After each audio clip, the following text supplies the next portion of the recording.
Hello and welcome to this eLearning Essentials video exploring problem-based learning and how it can be used by web-based learning tool designers. Problem-based learning, often referred to as PBL, is a student-centered learning theory, where students learn through the experience of solving a problem. PBL is designed to provide students with the opportunity to address a complex and authentic real-world problem in small groups. In PBL, students are required to actively work together to identify gaps in their understanding, strategize a strategic plan for research, and formulate a solution for an open-ended problem. The goal of PBL is not the end solution, but the active learning that takes place along the way. During this process, students develop content knowledge while engaging in critical thinking, problem-solving, and collaborative learning. The PBL process involves 5 different phases, including being presented with a problem, developing a plan for solving the problem, self-directed study followed by collaborative learning, reevaluating and implementing a solution, and finally engaging in assessment and self-reflection on learning.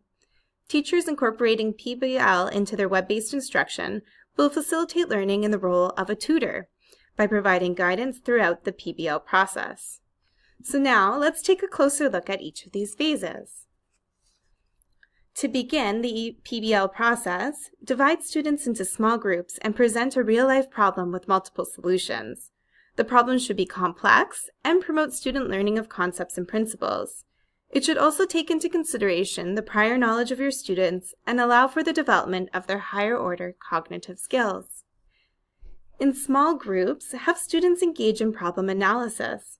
Students should explore what they already know about the problem and identify their learning needs to better understand how to resolve it. Once the groups have identified what they need to learn, have students engage in independent study to research information needed to resolve the problem. Students then return to the group and collectively apply what they have learned to the problem. During this step, students synthesize information, engage in peer teaching, and work towards a solution. Students then critically appraise and apply all of the new information they've accumulated to see if they can resolve the problem. The students should select a solution that best fits the presented problem and discuss why that option was selected over the alternatives. Students should then be provided with the opportunity to present their solution and the methods they use to arrive at that conclusion. After students have finished working with the problem, have them participate in a review of the process to reflect on what they have learned. To fully engage in effective independent learning, this should include self-assessment and the constructive assessment of peers. There are a number of web-based learning tools that can be incorporated into Classroom to help a tutor facilitate the PBL process. For example, Trello is a free visual collaboration tool used in classrooms worldwide to facilitate problem-based learning, collaboration, and discussion.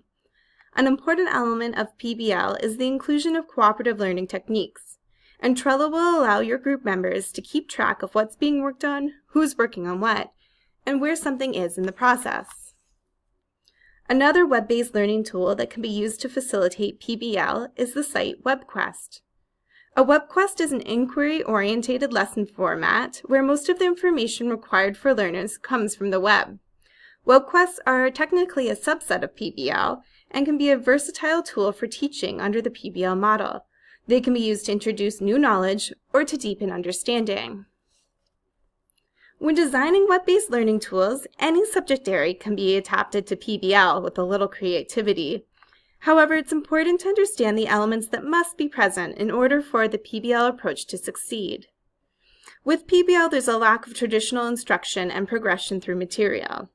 This will require students to have prior knowledge for the completion of problems. Consider your students and whether or not they have the basic foundation of a subject before implementing. Effective PBL will also take time to move through each of the phases. For this reason, PBL is not suited for a fast-paced course, as the range of topics that can be covered in a PBL scenario may be a limiting factor. In evaluating PBL in practice, researchers have found that when all phases of PBL are present in a lesson, it can result in longer-term knowledge retention and in the application of knowledge. Providing students with a complex, real-world problem with no right answer to work through in small groups will not only provide a stimulus for learning, it will also enable students to integrate and organize learned information in ways that will ensure its recall and application to future problems. As a tutor, the role of the teacher is to guide students through the PBL process.